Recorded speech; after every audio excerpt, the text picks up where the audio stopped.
transformações se operaram em razão da pandemia que se instalou decorrente da proliferação do coronavírus, contaminando um grande número de pessoas, inclusive, infelizmente, com muitas mortes, e no Brasil em especial, num estado já avançado dessa pandemia, e que nos vimos repentinamente todos obrigados a adotar novos hábitos, novas rotinas, e em especial passando a grande maioria a trabalhar em teletrabalho.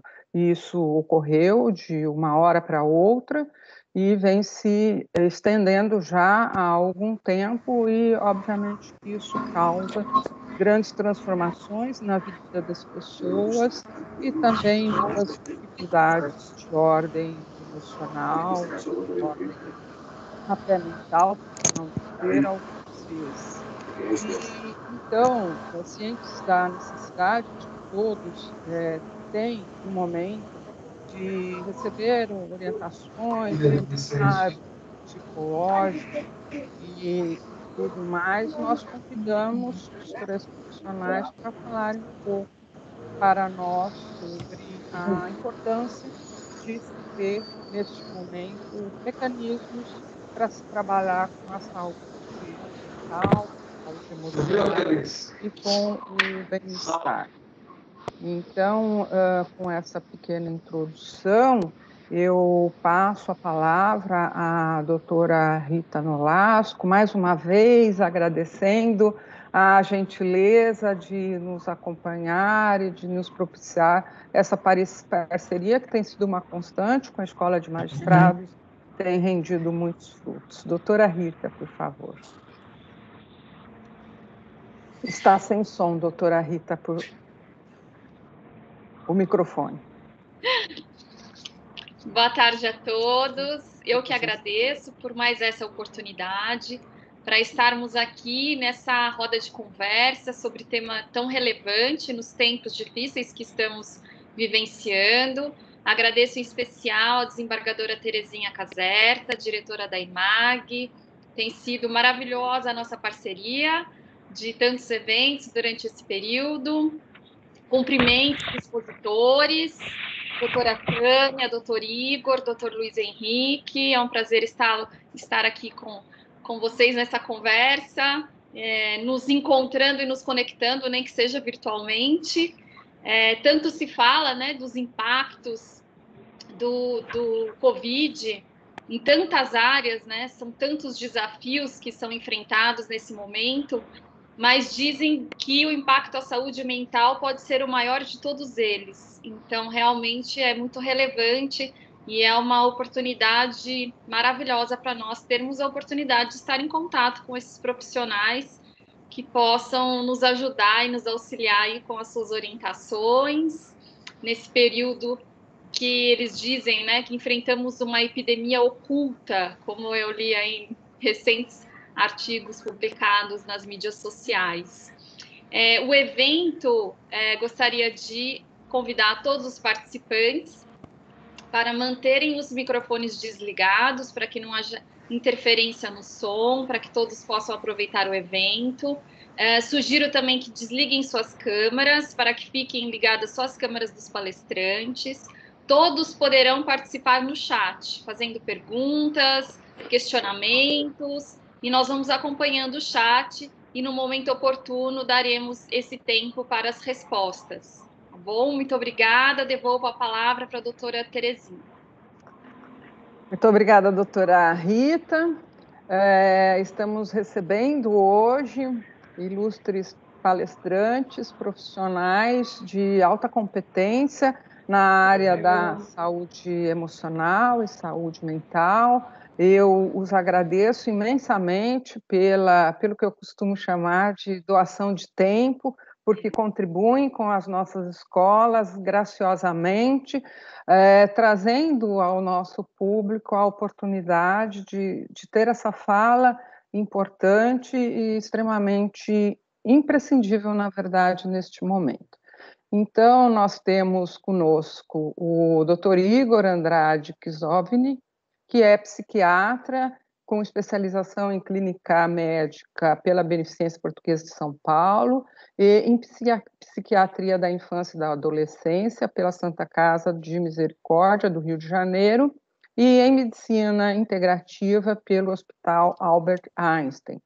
E é diretor do clínico do Instituto Metafísico de Medicina Integrada. Muito obrigada, doutor Igor, pela sua presença conosco.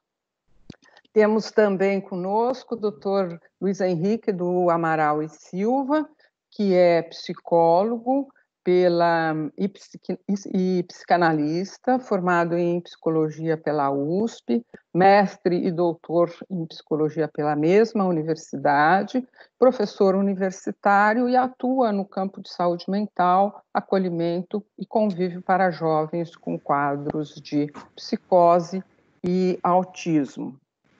E temos também conosco a doutora Tânia Hauck,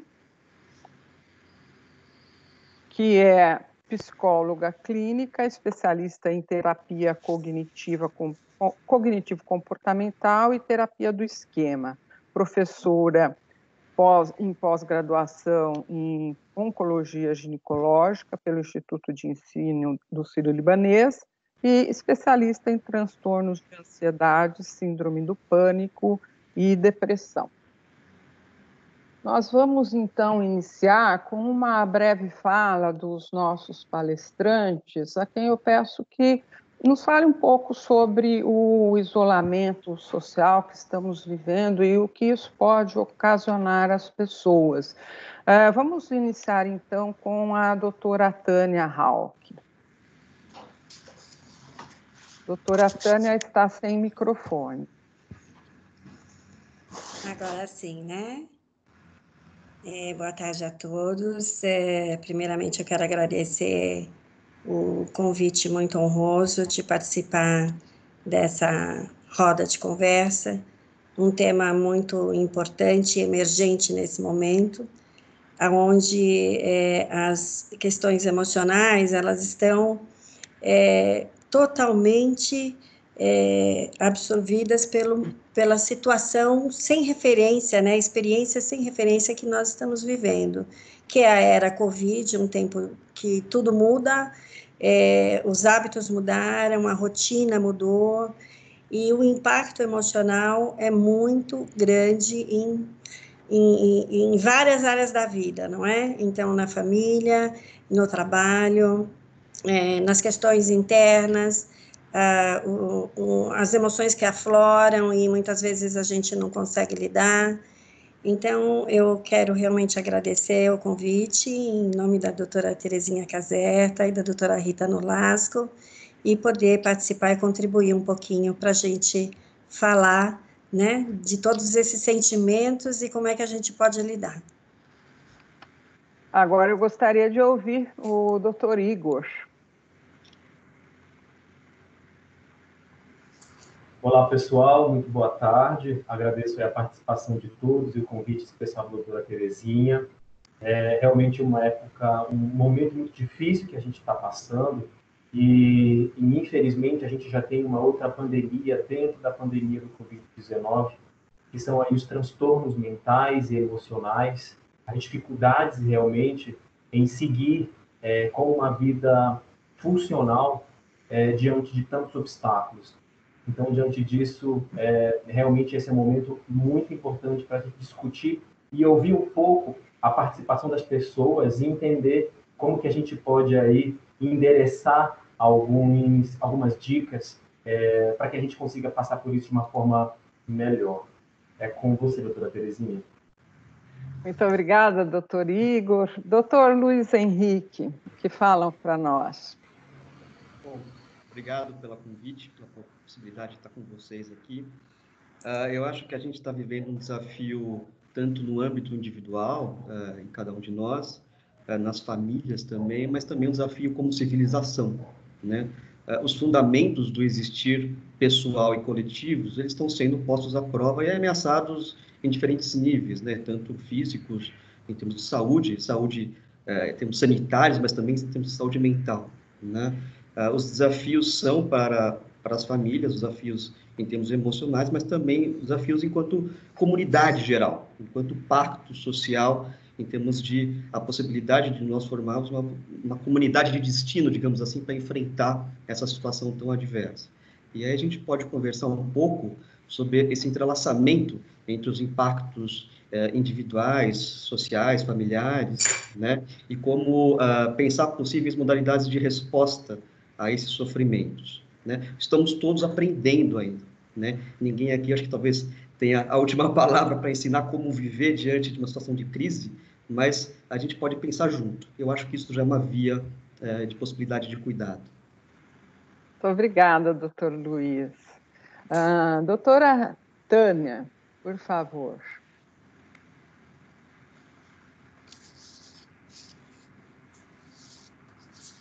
Doutora Tânia? Eu?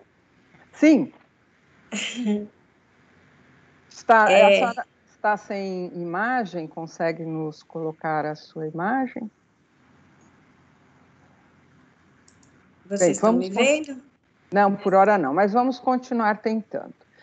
Nessa segunda rodada, nós vamos fazer algumas perguntas aos nossos expositores e também lembrando que depois, ao final, vamos transmitir as perguntas do público. Então, eu faria essa primeira pergunta à doutora Tânia, porque pensando nos medos, e eles têm nos assolado neste momento, os medos são propulsores, porque eles nos servem de alertas, mas nesse momento eles têm sido muito mais notados. Como é que nós devemos lidar com essa situação, doutora Tânia? Se a gente pensar o medo como uma emoção e que tem uma função principal que é de preservação mesmo da vida, né? A gente tem um exemplo muito atual do medo e das suas funções nesse momento, porque quando a gente está no nosso abrigo e na nossa casa, a gente está se protegendo do que é ameaçador. Então, nós sentimos um medo e a gente se protege. Quando a gente usa máscara, nós sentimos um medo e a gente se protege. Então, o medo ele tem uma função muito importante enquanto emoção, que é da autoproteção, da autopreservação. Mas, muitas vezes, os nossos processos cognitivos, a maneira que a gente vai lidar, além de reconhecer o medo, né, esse sentimento, e a maneira que a gente vai lidar, esse medo ele vai ficar exacerbado, ele vai ficar exagerado. E aí, junto com ele, outras emoções começam a serem afloradas, como, por exemplo, a ansiedade, né, chegando até mesmo ao pânico. Então, a questão principal para a gente pensar eu falo muito no sentido do autoconhecimento, de eu reconhecer o que eu estou sentindo, mas eu também atribuir o significado, quer dizer, eu reconhecer o significado que eu estou sentindo. Eu uso uma expressão que a gente trabalha muito no consultório, que chama-se metacognição, né? Então, eu tenho um nível de cognição, que é uma maneira que eu estou pensando, mas eu preciso ir a um andar acima, pensar sobre o que eu estou pensando, identificar quais significados eu estou dando para aquela experiência naquele momento. A gente está vivendo um medo real, mas a nossa mente, muitas vezes, cria e potencializa esse medo. Ou então, de alguma maneira, a gente vai criar cenários catastróficos, além da catástrofe que a gente já está vivendo. Isso tudo desencadeia cada vez mais e vai elevar mais o nível de ansiedade, o nível de estresse, e o manejo, o controle das emoções vão ficando cada vez mais difíceis. E isso vai reverberar no meu ambiente externo, muitas vezes. Eu não vou conseguir expressar o que eu estou sentindo, eu fico no piloto automático, eu não tenho escuta no ambiente que eu estou, então no meu ambiente familiar começa a ter um estresse. Eu tenho visto isso muito, eu tenho ouvido muito esses relatos, né, dessa convivência, desse isolamento, onde todos estão mais próximos. Mas tem caminho, quando a gente tenta compreender o que está por detrás daquilo que a gente está sentindo e como é que nós estamos reagindo, porque existem duas formas da gente lidar com o que a gente está sentindo. Uma delas é uma maneira reativa, quer dizer, eu me transformo naquele medo, eu me transformo naquela ansiedade, mas tem uma maneira mais funcional, que sermos mais proativos, quer dizer, eu reconheço o que eu estou sentindo, eu aceito o que eu sinto e eu vou buscar lidar. Vou buscar praticar a calma interna, eu vou buscar alternativas para poder lidar com o que eu estou sentindo, e não passar um rolo compressor, ficar no piloto automático, não reconhecer, não falar do que está sentindo, porque é muito diferente eu poder dizer para o outro que está próximo de mim, eu sinto medo, eu estou com raiva nesse momento porque está tudo muito difícil, do que eu me transformar na emoção, eu me transformar na raiva, eu me transformar no medo. Então, esse manejo, né, tem 3 fases, eu diria. A primeira é a gente reconhecer a emoção, a gente reconhecer o significado que a gente está dando, e a gente ter a possibilidade de ressignificar, de reorganizar os nossos processos cognitivos que vão potencializar a emoção de uma maneira mais negativa.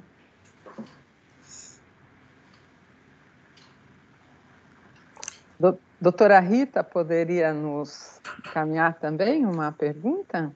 Sim, eu gostaria de encaminhar uma pergunta para o doutor Igor.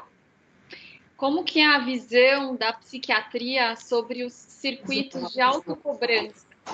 Por que a autocobrança pode ser tão prejudicial para o bem-estar emocional?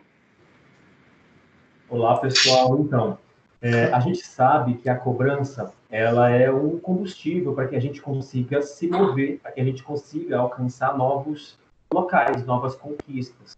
Então, o ser humano utiliza desse recurso mental, psíquico, para se mover. O que acontece é que, diante de todo esse cenário de medo coletivo, como a doutora Tânia já colocou há pouco, isso reverbera para um extremo de autocobrança, onde a gente se cobra excessivamente. Então, eu tenho percebido muitos pacientes percebendo que não são os pais perfeitos, que não são os maridos perfeitos, as esposas perfeitas, que não são os colaboradores perfeitos, ou os servidores também, por conta de um excesso de cobrança e não por necessariamente não estar conseguindo realizar as suas funções. E isso é um dos principais pontos para a gente despertar aí dificuldades no dia a dia, como a insônia, como a ansiedade generalizada, o pânico, ou até mesmo a depressão, porque esse excesso de cobrança me faz ativar um modo de comparação muito grande com o outro. Então, eu acho que eu não sou um profissional tão bom assim, porque eu começo a me comparar com o outro. Eu acho que eu não sou um pai tão bom assim, porque eu me comparo com o modelo de pai que eu julgo que é o ideal e que é perfeito. Então, é uma questão que corrói muito as nossas emoções positivas.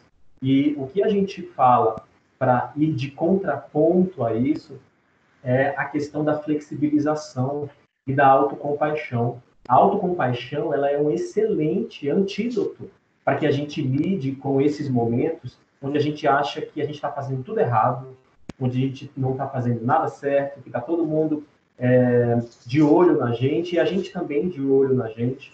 Então, como a gente pode colocar a autocompaixão mais em prática no dia a dia? Eu tenho percebido muito que a gente não está conseguindo se permitir. A gente precisa, como até mesmo o Dr. Luiz falou um pouco atrás, reconfigurar a forma de viver e a forma que a gente enxerga para a gente, que a gente se enxerga. Então, pera lá, por que eu preciso ser tão carrasco comigo mesmo? Será que esse modelo de pai, de profissional, que eu criei na minha mente, ele realmente é um modelo a ser seguido, ele me faz bem? Como é que eu posso flexibilizar e aprimorar isso para que eu tenha uma vida mais saudável junto com a minha família. Então, a psiquiatria enxerga isso como um grande combustível para que a gente possa se tornar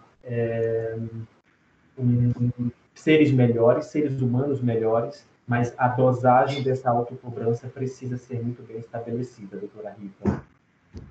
Obrigada. Eu gostaria de, pegando o gancho do que nos falou agora o doutor Igor, lançar uma pergunta para o doutor Luiz Henrique, porque nós já vimos, né, que a sociedade nos cobra sempre a perfeição, que nós temos que buscar ser perfeitos. Como é que você enxerga a relação entre o ser perfeito e a vulnerabilidade? Como esse conceito de vulnerabilidade pode facilitar a produção de emoções mais positivas? Bom, eu acho que vai um pouco na linha do que o Igor falou também, do que a Tânia também disse. Eu acho que o reconhecimento da própria vulnerabilidade é uma condição principal e primordial para poder tanto exercer essa autocompaixão que o Igor nomeia, quanto para ter acesso um pouco mais livre a si mesmo, um acesso emocional um pouco mais, as fronteiras em relação a si mesmo possam ser um pouco mais expandidas.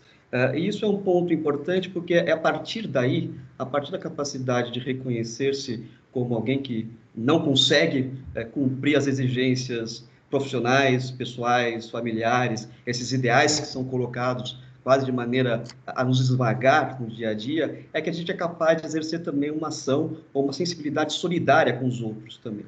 Quer dizer, a sensibilidade também passa pela capacidade de reconhecer-se frágil, capaz de não cumprir expectativas que sejam muito massacrantes, e eu acho que essa pandemia ela acaba funcionando como uma espécie de grande espelho, uma grande caixa de ressonância para aquilo que a sociedade já estava vivendo.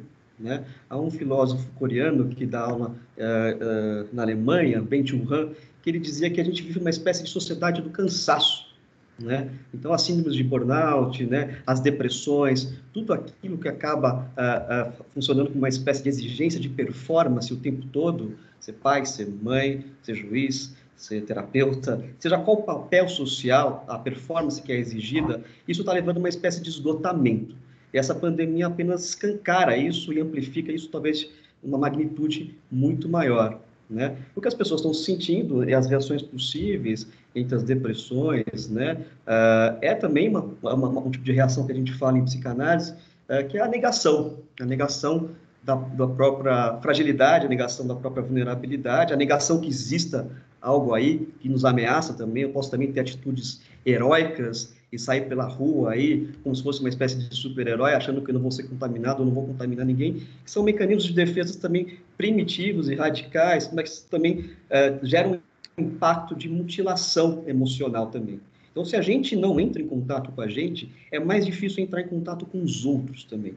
Então, é uma via de mão dupla, assim como os outros também nos ajudam a entrar em contato com a gente precisa do outro, o desvio do outro para poder nos conhecer, a gente também precisa, via nós mesmos, poder abrir canais de sensibilidade em relação aos outros. Obrigada, Luiz. Rita. Pergunta agora para a doutora Tânia.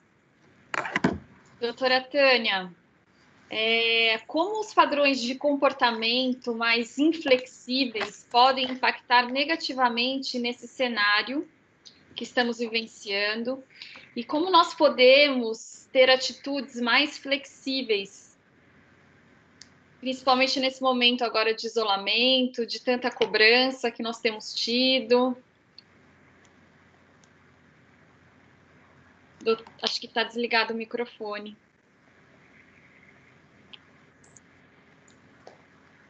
Tá ótimo agora. Eu tenho pensado muito que nós estamos não só num teste de resistência, mas num teste de resiliência, né? Qual que é a nossa capacidade de fazer essa travessia, de suportar essas intempéries, essas adversidades? Então, quando a gente fala da flexibilidade, da inflexibilidade, A gente está falando muito do temperamento, do funcionamento de cada um de nós, né? Do nível de rigidez para lidar com a mudança. Então, fica muito mais difícil e muito mais sofrido para as pessoas que têm uma dificuldade para lidar com as mudanças, com o flexibilizar-se, né? Então, assim, sair daquele lugar que eu estou acostumado, sair daquela rotina. Então, esse padrão mais inflexível, num momento como esse, o indivíduo vai sofrer muito mais do que um perfil ou uma habilidade, né? Eu vou dizer que é uma habilidade, a resiliência, a gente pode desenvolver resiliência, que é essa capacidade de fazer essas travessias e suportar e tolerar, né? Então, uma das questões para que a gente possa organizar essa travessia é a primeira questão: como é que eu funciono? Existem uma série de perguntas intrapessoais, perguntas que nós fazemos a nós mesmos, né? Por que eu estou respondendo da maneira que eu estou respondendo? O que é que está por detrás do meu comportamento? Por que eu estou reativo e não proativo? Por que eu estou focando o problema e não a solução? Né? Então, quando a gente tem flexibilidade, a gente navega muito melhor do problema para a solução. Eu rumino menos, eu fico com menos possibilidade de ficar velando o problema ou velando a dor. E aí eu vou reclamar bastante, meu humor vai oscilar bastante, isso vai impactar nas pessoas no meu entorno. Então, esse reconhecimento do nosso funcionamento é o primeiro passo, né? Flexibilizar-se é uma negociação constante com a gente mesmo. Eu costumo dizer que o diálogo mais importante é o diálogo que a gente tem interno com a gente mesmo. E às vezes nós estamos tão distanciados da gente que a gente só fica reativo ao que a gente sente. E essa reação, ela vai reverberar, ela vai chegar ao meu redor, no meu entorno, né? Então, a flexibilidade, ela te oferece uma perspectiva de plano A e plano B. Então, assim, o meu plano A caiu, né? Foi um massacre, derrubou tudo. E agora, o que eu faço? Quais são as possibilidades que eu tenho para lidar com esse momento que eu estou vivendo? Quais são os problemas reais que eu tenho e quais que eu estou criando cenários na minha cabeça? Porque nós criamos cenários o tempo todo, e geralmente cenários negativos, que vão levar a gente para o piloto automático, que vão levar a gente para a ruminação, para a reclamação. E aí vem muito da fala do Dr. Igor, aonde é que eu posso, né, trazer, emergir as emoções mais positivas num momento como esse? Como é que eu posso aquietar minha mente? Como é que eu posso ressignificar? Como é que eu posso transformar em aprendizados, não é? Então, eu penso que nós todos estamos vivendo um caos, é real, mas a gente pode transformar esse caos a partir do autoconhecimento, a partir do reconhecimento do que a gente está sentindo e da maneira que a gente está lidando. E se eu me reconheço mais inflexível, mais rígido, eu posso começar a olhar para isso como um caminho de transição, né? Uma experiência e talvez um chamado para que a gente possa buscar a nossa evolução emocional, a nossa evolução pessoal. O tempo todo a gente precisa se revisitar, a gente precisa olhar onde é que as questões estão difíceis no nosso funcionamento, né? Porque às vezes eu entro na síndrome, por exemplo, do vitimismo, aonde as questões todas que estão acontecendo e que estão ruins para mim, essas questões estão externas e não internas. E, na verdade, a responsabilidade é minha, porque o manejo é meu. O controle emocional pertence a mim, o descontrole também, né? Então, pedir ajuda, conversar com as pessoas, buscar ajuda médica, né? Hoje nós estamos realmente numa pandemia emocional e que, pelo que eu observo, talvez a pandemia do coronavírus, ela vai ter um tempo que ela vai ser melhor controlada, as vacinas vão chegar, mas a pandemia emocional, a impressão que eu tenho pela experiência e pelo que eu tenho observado, ela vai muito mais além ainda nesse tempo. Por isso que esse cuidado, né, com a saúde emocional, e aí eu falo um pouquinho do preconceito, a gente tem que prestar muita atenção nisso, porque precisamos ir buscar ajuda psiquiátrica, psicológica, como nós vamos no cardiologista, como nós vamos no ortopedista, não é? Porque isso vai favorecer a nossa qualidade de vida. Eu queria agora fazer uma pergunta para o Luiz Henrique, porque nesse isolamento social nós temos naturalmente convivido mais com a família e acaba sendo uma fonte geradora de conflitos, né? Então eu perguntaria o que nós podemos fazer para melhorar a nossa comunicação com os familiares. Bom, essa eu acho que é uma das dimensões dos maiores dramas nas famílias, né? Principalmente quem tem filhos, né? Que essa tensão, essa temperatura bastante elevada, que é conviver junto, confinado, com espaços exíguos, né? E com também essa sensação também que os tempos estão confusos, né? Os espaços estão misturados e os tempos estão confusos. Então, a sensação, os relatos que a gente ouve, tanto em clínica quanto nos noticiários, a sensação de que o tempo ou se arrasta lentamente, né, uma sensação de cansaço, uma sensação de peso, né, é um tempo e um espaço bastante pesado mesmo, ou a sensação que o dia passa muito rápido também, né? A gente pode dizer que essa é uma das facetas de uma dimensão traumática coletiva que a gente está vivendo, e que isso impacta na comunicação também, né? O cansaço que a gente vive, né, na relação com os afazeres, com o trabalho, também é um cansaço que a gente vai viver no contato com a relação com o outro. Já como diria Sartre, o inferno são os outros, né? Uhum. O desafio é enorme mesmo, né? Porque no nosso tempo pré-catástrofe, pré-desastre, pandemia, né, a gente tinha a possibilidade de fazer idas e vindas, né, possibilidade de espaços para respiração, para poder ir para o trabalho, uma atividade em rua, para poder ir para o lazer, etc. E esses espaços, esses intervalos, funcionavam com uma possibilidade de descompressão, né, de descompressão emocional. Né? Quando se está todo mundo junto, no mesmo espaço, no mesmo tempo, vivendo tudo isso de maneira exaustiva, né, não há intervalos, né? Digamos assim, que não há um fora dentro da casa, né? Não há espaços de recolhimento, não há espaços de silêncio. A capacidade de se recolher, de se silenciar, ela fica muito desafiada, muito posta em xeque, digamos assim, né? Isso também impacta na comunicação, né? Então, a gente sabe que isso são dados empíricos, dados que a gente está vendo muito tristes, muito trágicos, um aumento da violência doméstica, né? Uma realidade, a nossa realidade.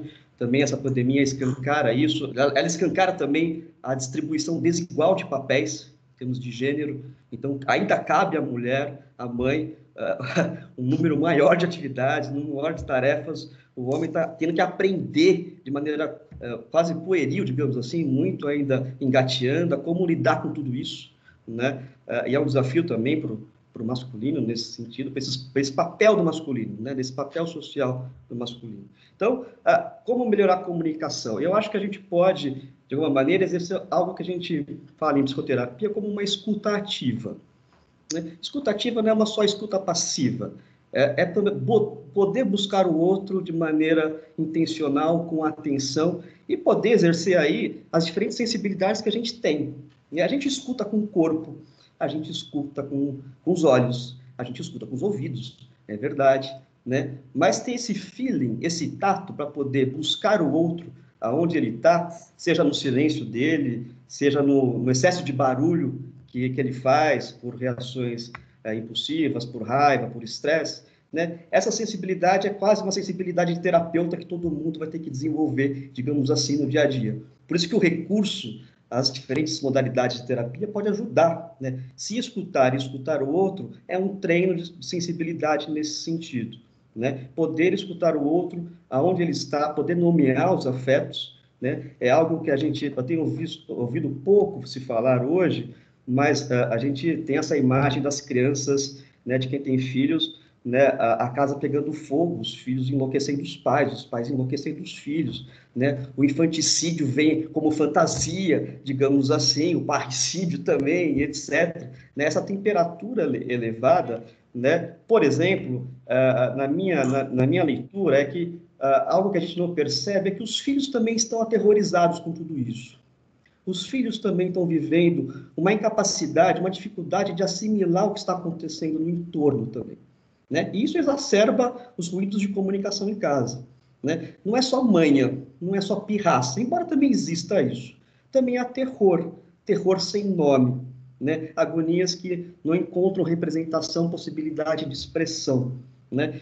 Quando os filhos vivenciam isso, e aí, é claro que depende da capacidade egóica de cada um, da capacidade de representação simbólica de cada um dos filhos, do nível de desenvolvimento cognitivo e emocional, as reações vão ser muitas também, né? Então, também, inclusive, aí, o que eu percebo, inclusive, ouvindo relatos de escolas, etc., são pais enlouquecendo, inclusive, tentando auxiliar os filhos nas atividades escolares, mas sem se atentar, por exemplo, para essa dimensão do terror que se instala em relação às crianças, do que vai acontecer. Se nós já vivemos esse terror, esse medo, essa incerteza, e digamos que a incerteza se apresenta como um dado que a gente vai ter que lidar e poder lidar com flexibilidade, aceitando as contingências da vida, isso para uma criança, para um adolescente, para uma criança muito pequena, isso se torna algo muito mais difícil, né? Então, eu estou trazendo vários elementos desse caldeirão, né, que está fervendo, digamos assim,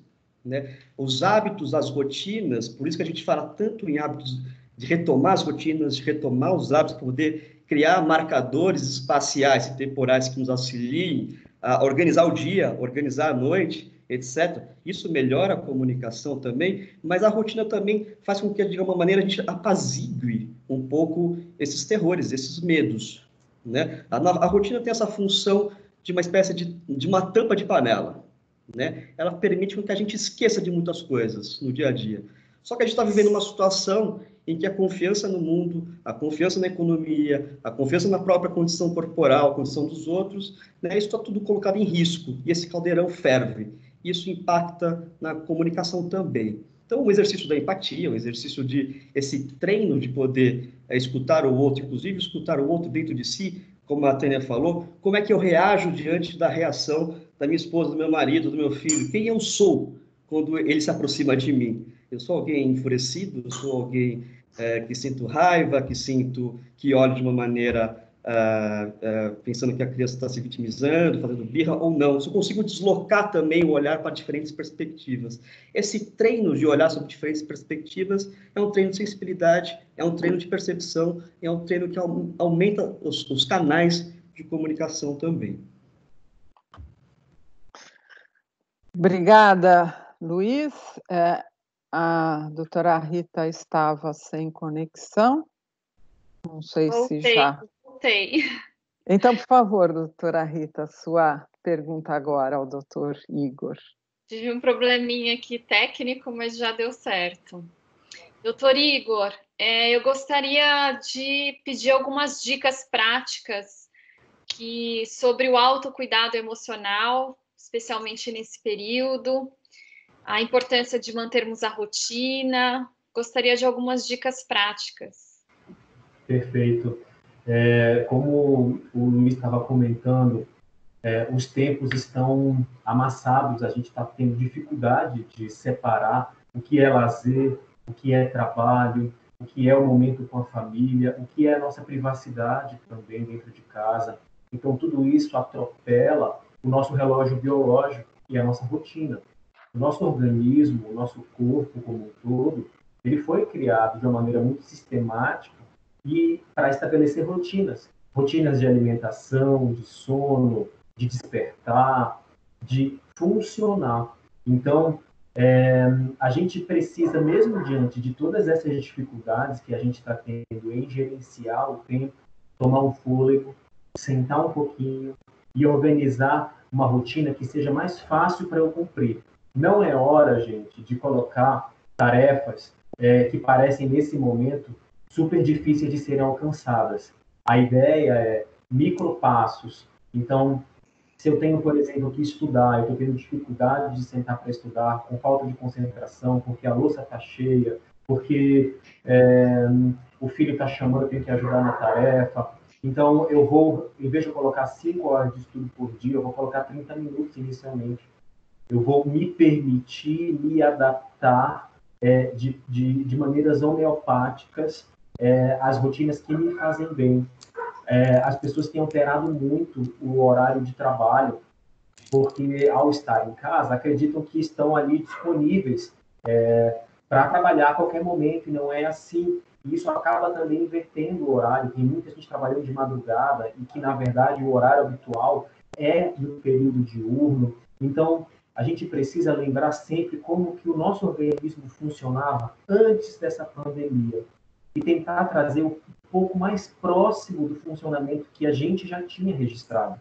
Então, isso é muito importante, porque sem a rotina, sem um relógio biológico ajustado, óbvio, dentro das minhas capacidades, dentro do que é possível para mim. Lembrando, sim, que a gente absorveu mais tarefas, em que a gente está mais acumulado de função, mas isso não impede que a gente consiga listar prioridades.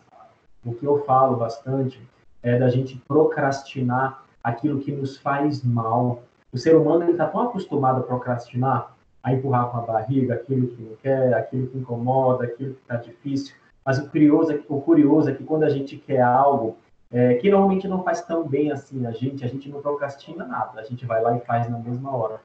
Então, eu sugiro a gente procrastinar um pouco aquilo que nos faz mal, como absorção de noticiários ou de informações que machucam o meu estado emocional, absorção de conversas e de tudo aquilo que pode me levar para um campo emocional um pouco mais negativo, e eu promover escolhas mais saudáveis para mim em todos os âmbitos.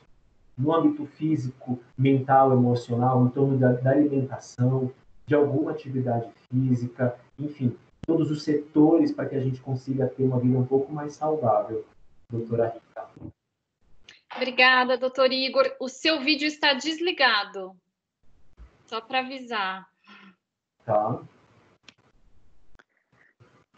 Muito bem.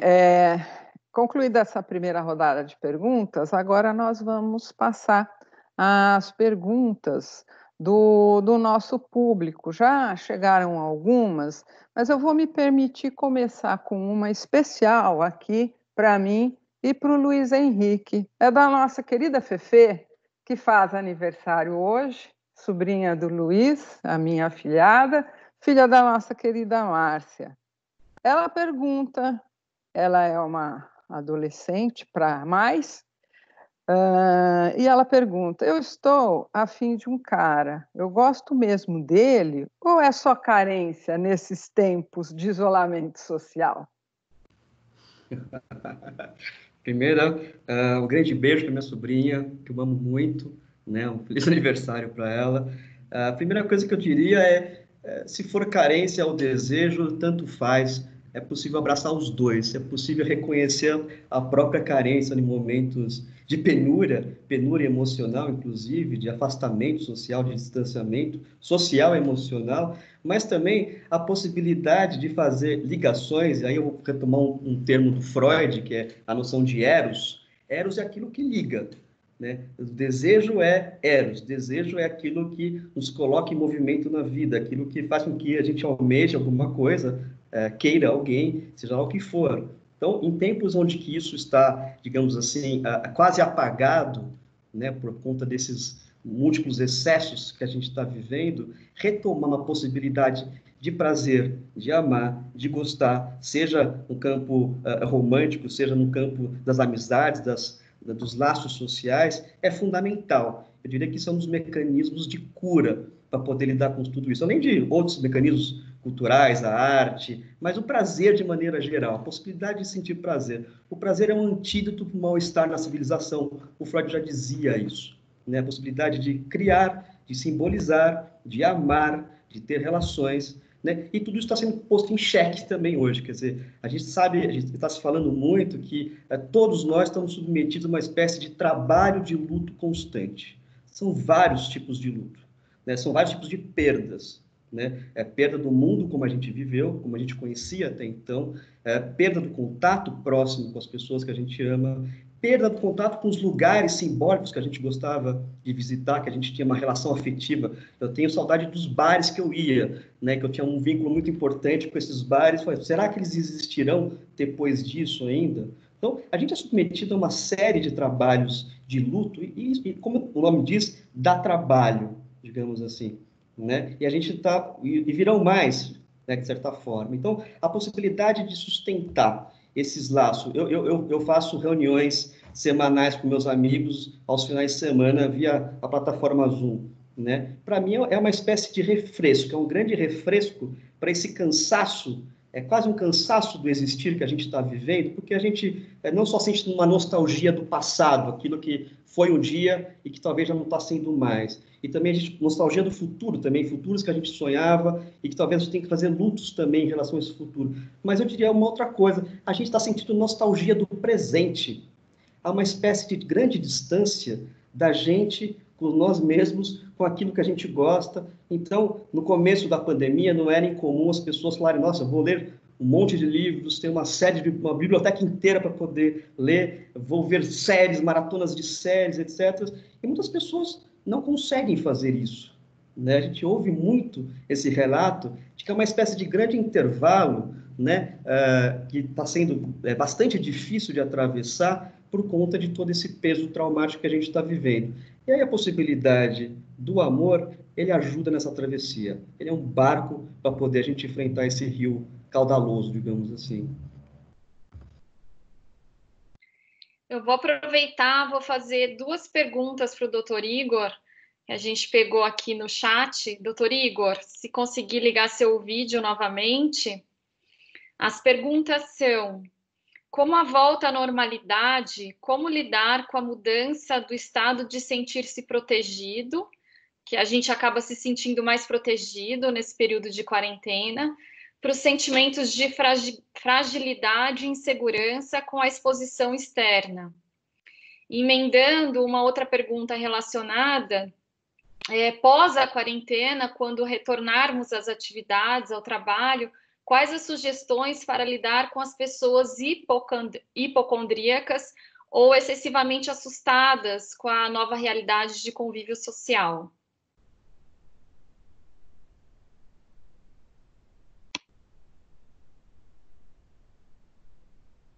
Doutor Igor parece estar desconectado, né? Podemos, então, passar uma outra pergunta que veio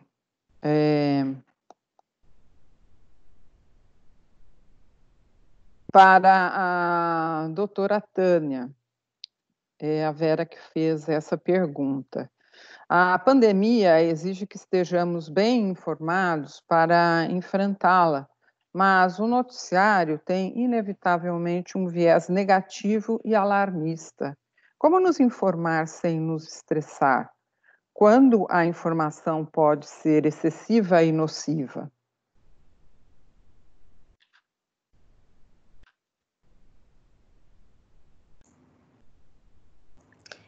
Pergunta muito importante, que é exatamente o que a gente está vivendo, né? Todos em suas casas, no sentido de que é um abrigo, mas ao mesmo tempo a informação entra ali com muitos vieses, né? E quando nós estamos mais ansiosos e mais ruminativos, nós nos sentimos muito atraídos, né, por essas informações. Claro que nós sabemos que estamos numa pandemia, claro que nós sabemos que as pessoas estão adoecendo e pessoas estão morrendo, mas existem tantas outras possibilidades acontecendo e isso fica minimizado. Eu costumo dizer que nós temos uma tendência de fazer um viés cognitivo. Então, a gente maximiza o ruim e minimiza o bom, né? Então, por exemplo, quantas coisas e situações e contextos maravilhosos, solidários, estão acontecendo nesse momento no mundo inteiro. O que as pessoas estão fazendo, as pessoas estão se mobilizando, os sentimentos de solidariedade, né? As aproximações que estão acontecendo, apesar de não termos a possibilidade do abraço ou do contato físico e próximo. Quantas pessoas estão se curando? Mas esse processo interno que a gente não se dá conta, mas ele acontece, que é esse viés cognitivo, é justamente isso. Eu tenho uma tendência para maximizar o ruim, então eu vou focar, eu vou ter um foco seletivo nas informações do que está acontecendo de ruim, e eu minimizo, e eu não tenho esse foco, não tenho essa atenção para tantas coisas boas, muitas pessoas fazendo trabalhos voluntariados, se preocupando com as necessidades, com o cuidado com os outros, né? Eu recebi uma mensagem outro dia que me comoveu muito, que é um grupo que está fazendo ligações para os asilos, para conversar com os idosos. Então, assim, é uma atitude interna também, a gente poder escolher o que é que a gente faz com o nosso tempo, não na sua no seu contexto linear, mas na profundidade dele. Eu vou ficar ali de frente da TV, quais escolhas que eu estou fazendo, né? A doutora Rita falou das questões práticas, isso é muito importante, porque às vezes eu não me dou conta, mas eu estou exatamente fazendo isso, que vai só me trazer mais intensidades das emoções negativas que eu já estou, vai me levar para um nível de estresse, vai me trazer preocupações antecipatórias, né? E podemos chegar ao pânico mesmo.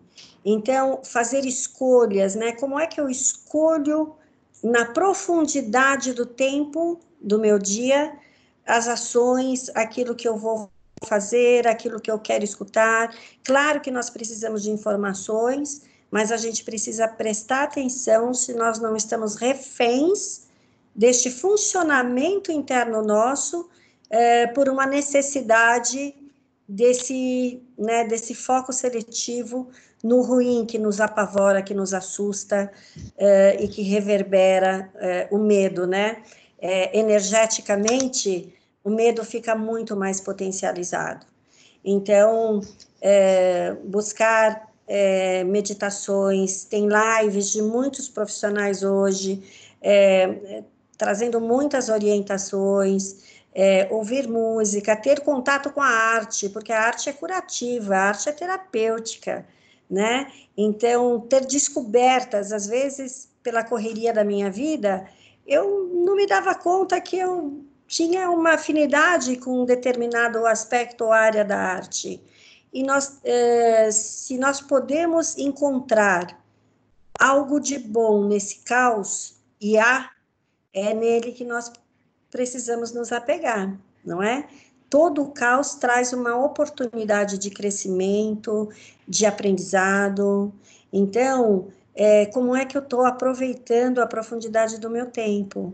Quais as escolhas que eu estou fazendo? Porque estar o tempo todo conectada com estas notícias e com estes vieses, e numa era que não é só Covid, mas uma era de fake news, e que fica muito assustador, muito ameaçador, fica uma questão para a gente pensar como é que a gente vai viver daqui para frente, se a gente não muda a nossa postura interna. né? Se a gente potencializa este ruim, se a gente maximiza esse viés, se a gente maximiza essas fake news. Então, é uma postura interna do que eu escolho para a profundidade do meu dia a dia, de como usar o meu tempo. Obrigada, Tânia.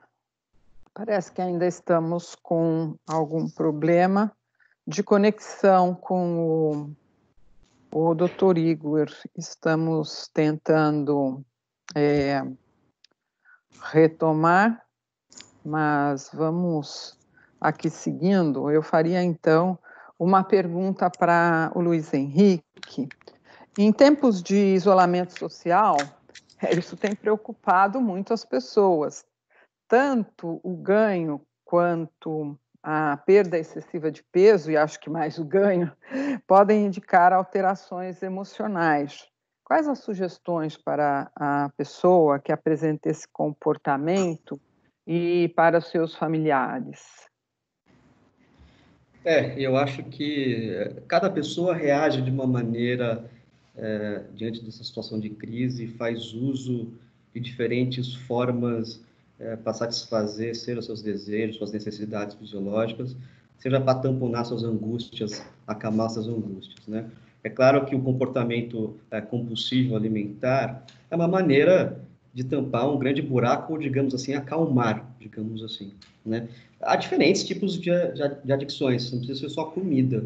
Eu posso entrar numa série de... Eu posso engolir um dia inteiro de seriados, por exemplo, fazer uma maratona no Netflix, seja lá o que for. Seja lá o que for o objeto, a forma com que a gente está engolindo tudo isso, é prestar atenção justamente para esse vazio, para essa situação angustiada que essa situação ocasiona, né? Então, todos nós, em alguma medida, diante de situações de grande desamparo ou situações traumáticas, nós fazemos uso de uma espécie de objetos narcotizantes, digamos assim. A comida pode ser um deles. A comida pode ser uma grande forma de a gente pôr a gente mesmo para dormir, digamos assim, né? Existem, pode ser objetos para nos acordar também, né? Pessoas que vão ficar acordadas, como o Igor falou, a noite inteira, o dia inteiro, seja lá o que for, né? A primeira forma de lidar com isso é poder prestar atenção, né? Quais são essas reações que a gente está empregando para poder lidar com isso. Um grau de tolerância também é fundamental, né? Poder também, a gente, de vez em quando, regredir, também é importante. Então, poder comer um pouquinho mais, de vez em quando, não é ruim, né? Eu, por exemplo, gosto muito, embora tenha que tomar muito cuidado também, né? Até por fatores de risco nesse momento, né? Mas, de certa maneira, essa capacidade que o psiquismo tem, né? E que não é só, digamos assim, um aspecto patológico, de eventualmente regredir, seja para comportamentos mais dependentes, até mais compulsivos, pode ser uma forma também de instalar ou reinstalar um processo de saúde. Então, algo que eu tenho notado também é muito curioso, por exemplo, crianças que já estão, sei lá, com 9, 10 anos, 11 anos, né, meninas, né, por exemplo, voltando a brincar de boneca, né? Ou, como um paciente meu disse outro dia, a filha dele voltando a querer ficar próxima dos pais para poder dormir com eles, porque estava tendo muitos pesadelos, por exemplo, né? São comportamentos que a gente talvez tenha que ter uma certa elasticidade para poder aceitar algumas coisas, mas estando atento para se for demais, né? Prestar atenção para os sinais que aquilo está se tornando algo rígido, né? Então, uma certa dose de flexibilidade, para usar a expressão que já foi utilizada, uma certa dose de aceitação disso tudo é importante, né? Então, a comida é importante, a comida é prazerosa, né? Ouvir música, a arte, como a Tânia falou, é fundamental. Todos os processos que favoreçam processos de simbolização, né? Porque fazer luto também é simbolizar, né? É rever perdas e é abrir possibilidades futuras, perspectivas futuras, né? Simbolizar, fazer luto, reinstalar uma capacidade de sentir esperança, tudo isso são efeitos, de certa maneira, de saúde contra esses comportamentos que, digamos assim, fazem essa bandagem, esse band-aid com as nossas feridas, com as nossas fraturas, com as nossas angústias, né? Mas eu diria que é importante não se assustar tanto com isso. É normal que as pessoas, por exemplo, se entristeçam. É normal que as pessoas sintam medo. É normal que as pessoas sintam, digamos assim, preocupadas em relação ao futuro, né? Poder aceitar isso é o primeiro passo também para poder, em outro momento, reinstalar a capacidade de sentir esperança também, né? Então, eu diria, preste atenção, se isso se tornar algo muito rígido, muito repetitivo, aí sim, acho que é importante adotar medidas para ter algum controle. E aí, de novo, a questão dos limites das rotinas pode ajudar a dar continência, contorno para isso, para essas angústias, para a gente não se esparramar nas comidas, ou para fazer uso de objetos que são entorpecentes para o nosso psiquismo, né? Mas ter uma dose de tolerância também para fazer uso da comida, da literatura, dos livros, da arte, dos contatos com as pessoas, do silêncio, do entristecer também, né? A gente precisa ter essas fronteiras um pouco mais móveis, digamos assim, né? E tolerá-las. Obrigada. Realmente são muitas coisas para lidar nesse período.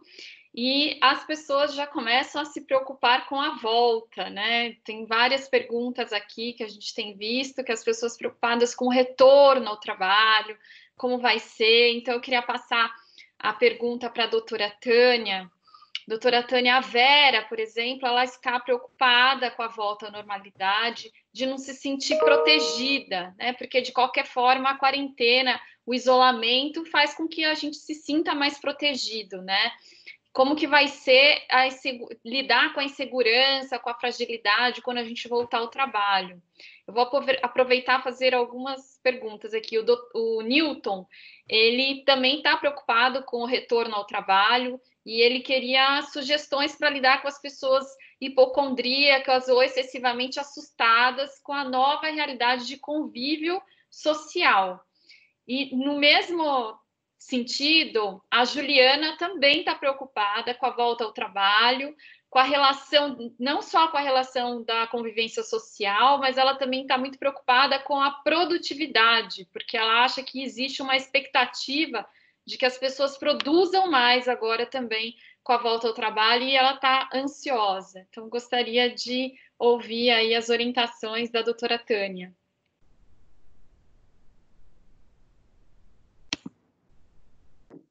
Essa é a próxima fase que nós vamos enfrentar.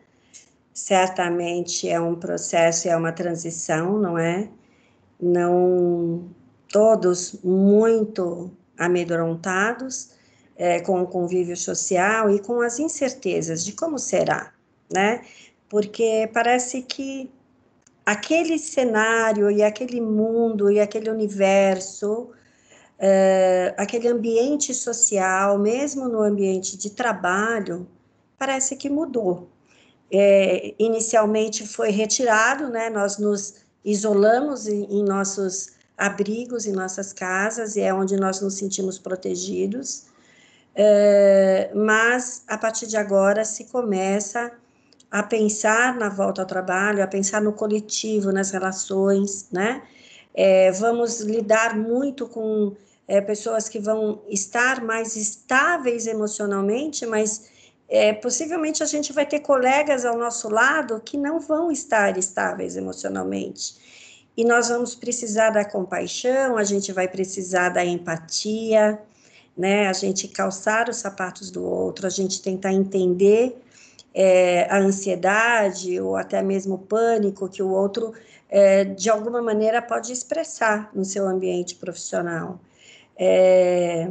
Eu penso que é um passo a passo, manter a calma e a serenidade,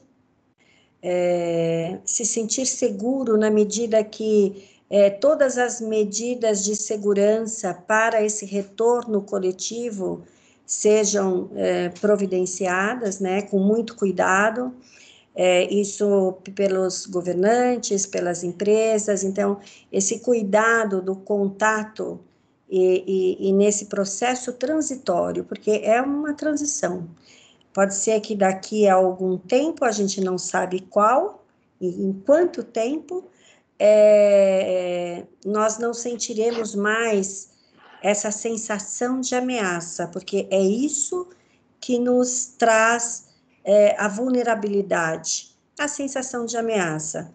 Enquanto nós não temos uma medicação que faça controle da doença, enquanto nós não temos a vacina, nos sentimos muito ameaçados.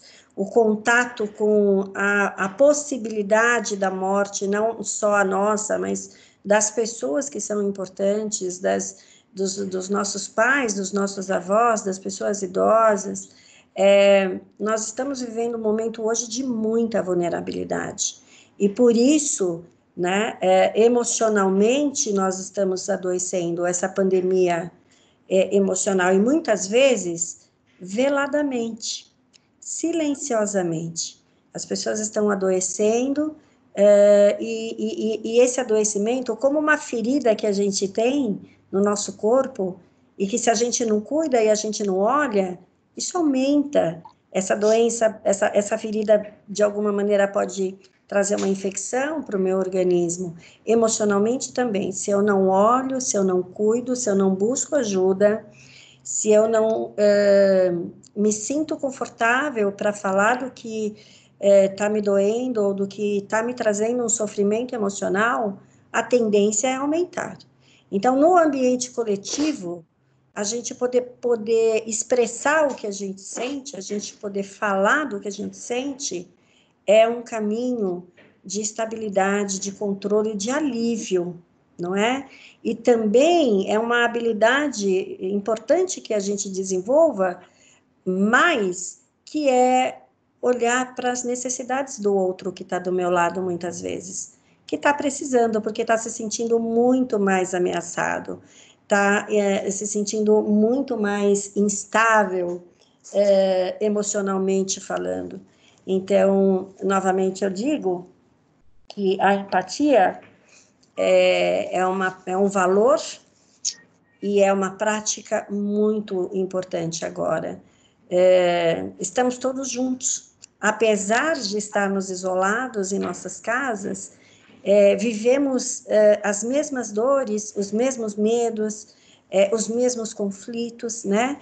Alguns mais intensos, outros menos, como o Luiz citou, da violência doméstica, que inclusive aumentou bastante.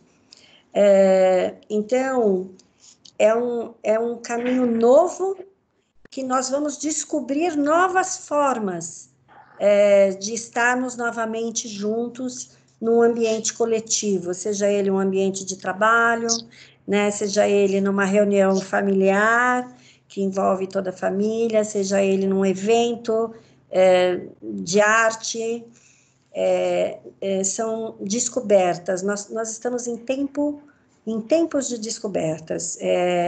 Então, o processo é transitório, não é mágico, não tem uma regra lógica, mas a gente precisa também ter um olhar com os olhos do coração, para o que a gente sente e para o que o outro está sentindo, o nosso colega. Certamente as medidas de segurança, elas serão tomadas, de isolamento, 1 metro, 2 metros, hoje a gente já percebe isso em ambientes como mercados, como farmácias, e certamente isso vai se estender num ambiente de trabalho para que todos possam se sentir um pouco mais protegidos. Mas emocionalmente, o que a gente realmente precisa é compreender o que a gente está sentindo e compreender o que o outro está sentindo e expressar. Eu sempre sou muito a favor da gente expressar o que a gente sente, porque não só nos esvazia, mas como também a gente dá para o outro a oportunidade, não só do outro nos conhecer, mas do outro entender o que é que eu estou pensando, para não ter viés, para não ter conflitos, né? Então, esse tempo que a gente está vivendo é uma oportunidade grande de aprendizado de como é que eu posso ampliar mais o meu repertório de expressar o que eu penso e o que eu sinto. Nós somos muito contidos, a nossa sociedade é muito contida. outras sociedades não tanto, outras mais, não é? A partir da cultura que nós vivemos e de onde viemos, dos padrões de crenças que nós temos. Muitas vezes temos padrões de crenças que nos limitam nos doar ou expressar o melhor de nós para o outro. E eu penso que nesse tempo é um tempo da gente repensar tudo isso. Há uma pergunta aqui para o Dr. Igor, na medida que já se falou, e aqui falamos muito disso, né, da importância de se manter conectados com os amigos, os familiares, de buscar esse apoio, também de recorrer às artes como uma forma de se aliviar nesse momento de estresse, e dos riscos à saúde mental que tudo isso está ocasionando. E a pergunta é, qual é o gatilho? Em que momento nós temos que perceber que já precisamos de uma ajuda profissional, que apenas esses outros recursos não estão sendo suficientes para nos dar o apoio necessário? Doutor Igor.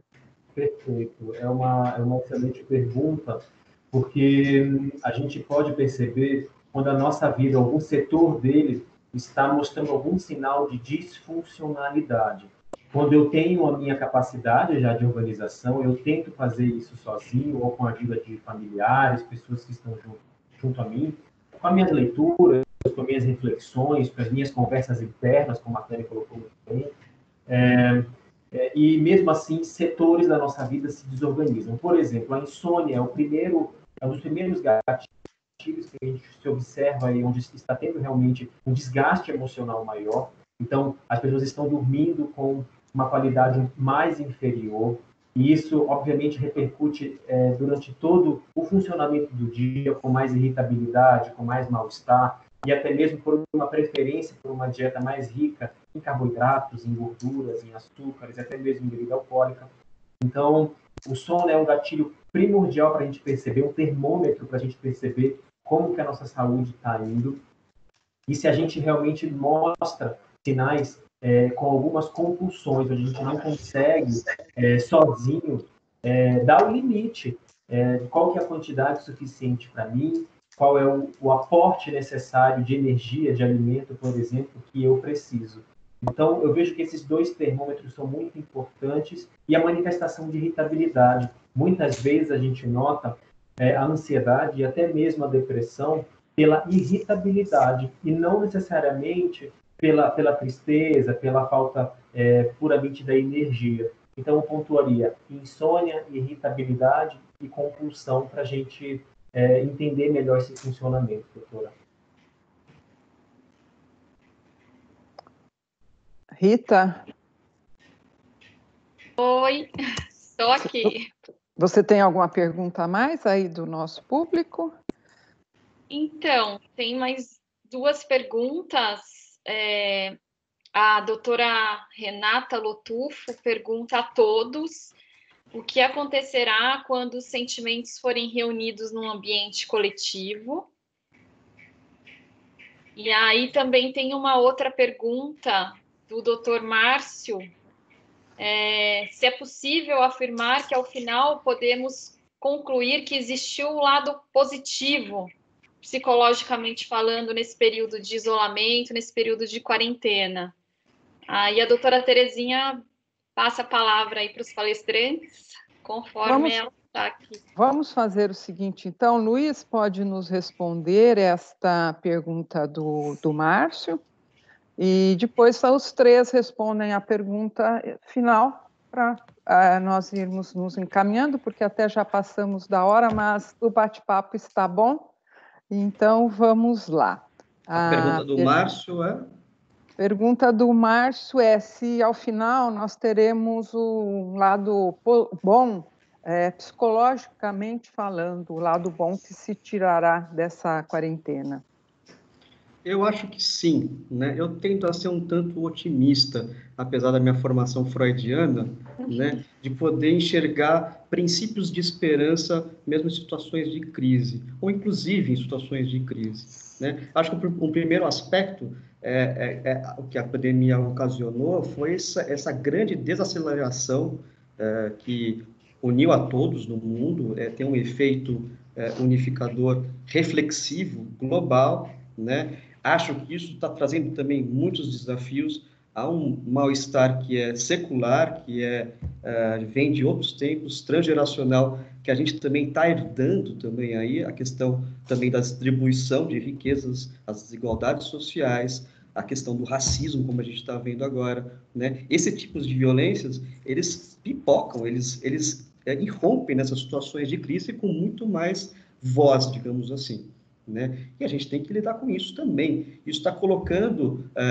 um questionamento para nós como civilização, né? Como que a gente vai lidar com essas heranças traumáticas transgeracionais, né? A gente não resolveu isso, né? E não vai se resolver isso se a gente não olhar para isso, né? Se não se olhar para a questão da violência doméstica, para a questão da desigualdade social, para a questão da manutenção de pilares, não só de saúde individual, psíquica, mas da saúde do corpo coletivo como um todo, né? Por exemplo, a questão da democracia, né, que está sendo tão debatida e tão lutada para ser preservada, digamos assim, né? Isso também é um aspecto de saúde coletiva também, né? Então, eu vejo uma possibilidade positiva nisso tudo, porque justamente o trem ter parado está nos fazendo olhar para tudo isso, né? Acho que tem uma dimensão também, claro, de grande necessidade de humildade do ser humano, porque a gente foi posto de joelhos diante de algo muito pequeno, mas que se tornou algo grandioso, que é um vírus, que é uma merrequinha, digamos assim, mas que de certa maneira, uniu todo o planeta, digamos, diante das questões sociais, das questões de saúde também coletiva, mas também questões de termos de saúde do planeta, questões ambientais, etc. Tudo isso está sendo posto em questionamento, em xeque, né? É claro que isso tem um peso muito grande, mas eu acho que é por aí que a gente começa a trabalhar, a sonhar outros mundos, né? Assim como a gente precisa também dormir, como o Igor falou, a gente precisa sair de um estado de insônia que a gente estava vivendo há muito tempo também, né? E para poder dormir, também é importante ser capaz de sonhar também. E eu acho que esses momentos de crise estão colocando a gente na necessidade, não só de sonhar durante a noite, isso também é importante, talvez uma dica de prestar atenção nos próprios sonhos, e a gente tem relatos de pessoas sonhando até muito mais, também as que conseguem dormir, digamos assim, né? Mas também de sonhar em termos de coletividade. O que a gente gostaria para nós, como usando um termo de uma filósofa importante, de comunidade de destino. Nós estamos todos num destino, né? E isso está colocado como questão para a humanidade. Eu acho que esse é um saldo necessário, fundamental, e se a gente conseguir dar uma resposta a isso, um destino a isso, eu acho que é muito positivo. Excelente, muito obrigada, Luiz. E aí, para concluir, nós vamos à pergunta da doutora Renata Lotufo, obrigada por nos acompanhar, nossa querida Renata, grande amiga da REMAG também. E ela pergunta, e isso eu passo para todos, e aí já vamos encerrando, né? O que acontecerá, então, quando todos esses sentimentos de que falamos aqui forem reunidos em um ambiente coletivo, ambiente de trabalho, família, vida social, como é que vai ser? Eu começo com a Tânia. Já está aqui. No primeiro momento, eu penso que todos nós, de alguma maneira, sairemos transformados nesse processo de transição. Alguns mais, outro num tempo diferente, mas sairemos transformados. O que a gente precisa realmente é que nesse tempo de introspecção, né, que estamos já há uns bons meses já, né, 2 meses praticamente, nós precisamos repensar como nos relacionar com o outro, né? Sair realmente do piloto automático que eu falei inicialmente, trazendo à tona a consciência mais presente pro aqui, para a necessidade, como é que eu posso atender a necessidade do outro, como é que eu posso prestar atenção, não só nas minhas necessidades, mas atender as necessidades do outro, assim como as minhas necessidades serem atendidas. Então, eu penso muito nesse processo de transição, que nós saiamos transformados, que nós saiamos com uma elevação, né, na nossa capacidade de nos relacionarmos a partir de valores mais afetivos, de maior conexão. Eu acredito que esse tempo trouxe também esse repensar. Em que nós estávamos conectados e em que está faltando nos conectar, né? A amorosidade, a solidariedade, a empatia, a prática da tolerância e da paciência, porque tudo estava muito esgotado, né? Nós temos um recorte de tempo. Antes era corona e a gente está nesse recorte de tempo, era corona, e agora pós era corona.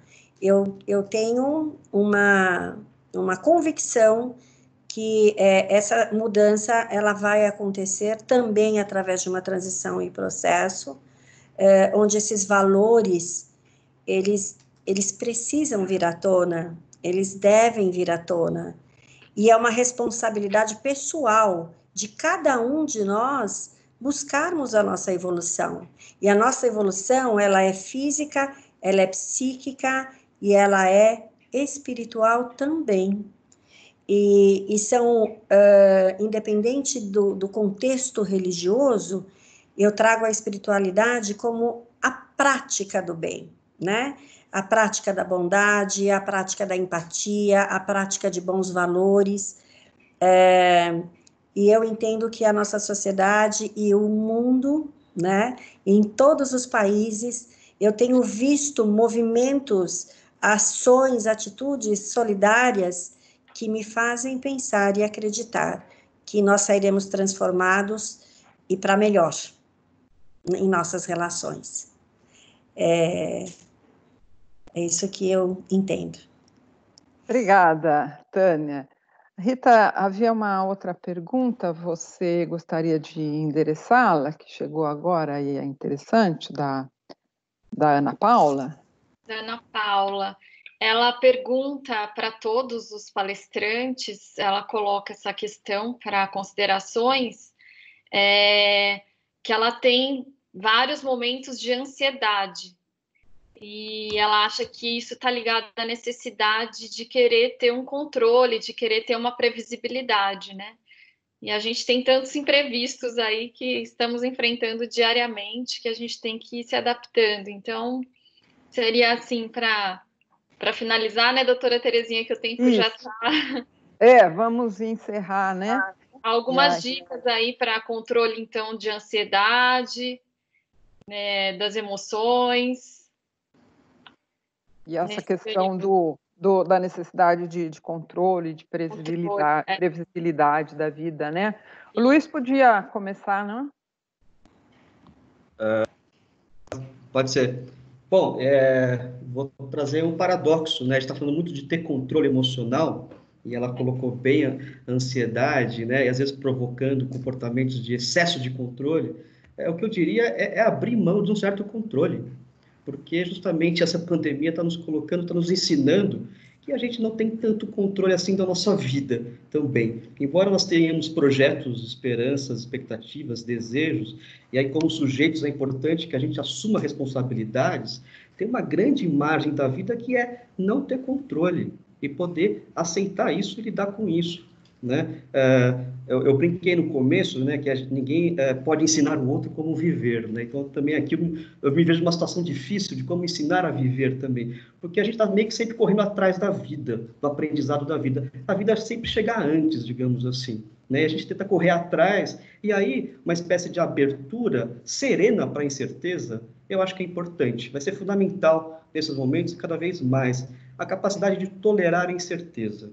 né? Eu acho que isso não é fácil, isso não se dá de maneira automática, né? E talvez não tenha talvez uma dica imediata nesse sentido, mas como perspectiva isso está posto, digamos assim, né? A gente vai ter que ser capaz, porque a questão da previsibilidade, justamente, ela tremeu, ela foi abalada, né? A gente tinha uma ilusão de previsibilidade até, mas nós não somos tão no controle assim, não estamos tanto no controle assim das nossas vidas, inclusive. E aceitar isso é abrir mão de uma certa onipotência, né? Isso é maturidade emocional também, né? Isso vai todo contra todo o nosso projeto ocidental moderno, né? De querer ter controle sobre tudo de maneira quase heróica. Eu acho que isso está nos ensinando ao contrário, a gente respeitar tempos, respeitar o outro, né? Respeitar o tempo da natureza, respeitar as relações, as ligações que são de outra ordem, que implicam aceitar a contingência também, né? É um desafio colocado para todos, eu acho.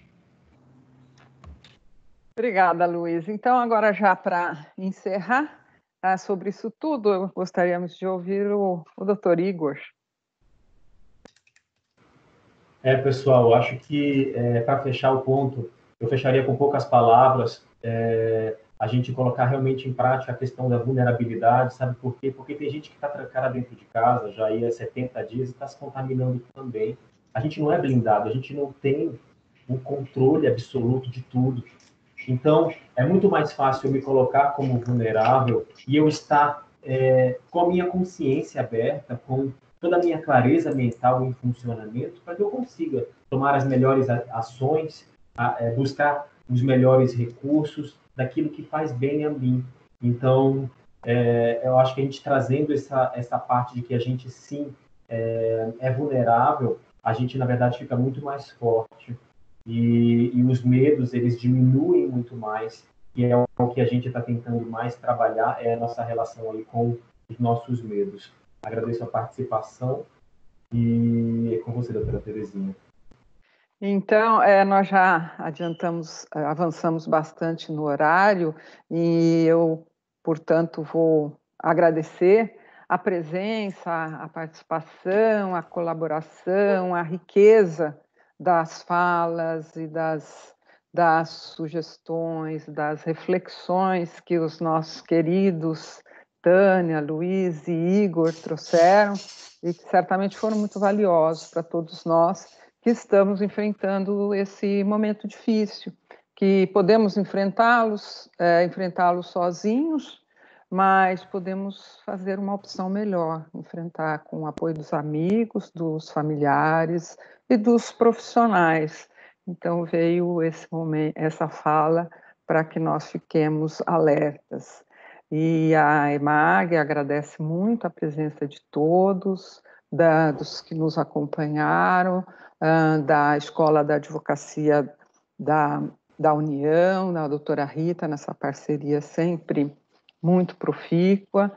E, então, os nossos imensos agradecimentos e gostaria, então, de ouvir por último a doutora Rita para fazer o encerramento do evento. Eu só tenho palavras de gratidão, é uma oportunidade maravilhosa ter esse período de reflexão, né, de largar um pouquinho o trabalho, a rotina, os deveres domésticos, das responsabilidades, e ter esse período de quietude, né, de começar a pensar também nesse autocuidado que é necessário, o autocuidado de nós mesmos, né, e dos que estão ao nosso redor. Então, a gente tem que ter um período que a gente tem que ter mais paciência, mais longanimidade, esse carinho que é super importante, que a doutora Tânia falou, o Igor, né, que colocou bem, somos vulneráveis, temos que admitir isso, o doutor Luiz Henrique, que nós realmente não temos o controle de tudo, então temos que ter essa aceitação de que somos humanos, somos falhos, e isso nos ajuda, né, nos fortalece. Então, agradecer por essa oportunidade maravilhosa que nós tivemos de ter esse período aí de respirar, de refletir, de nos fortalecer emocionalmente. Agradeço imensamente aos 3 profissionais que participaram voluntariamente. Agradeço imensamente à doutora Terezinha pela honra de estarmos aqui mais nesse projeto juntas. E obrigada a todos os participantes também, que participaram aí ativamente no chat, com as sugestões, com as reflexões, com as perguntas. Foi um momento muito bom. Muito obrigada. Muito obrigada a todos e tenham uma excelente tarde e um excelente período de isolamento com muita paz e muita tranquilidade. Até mais.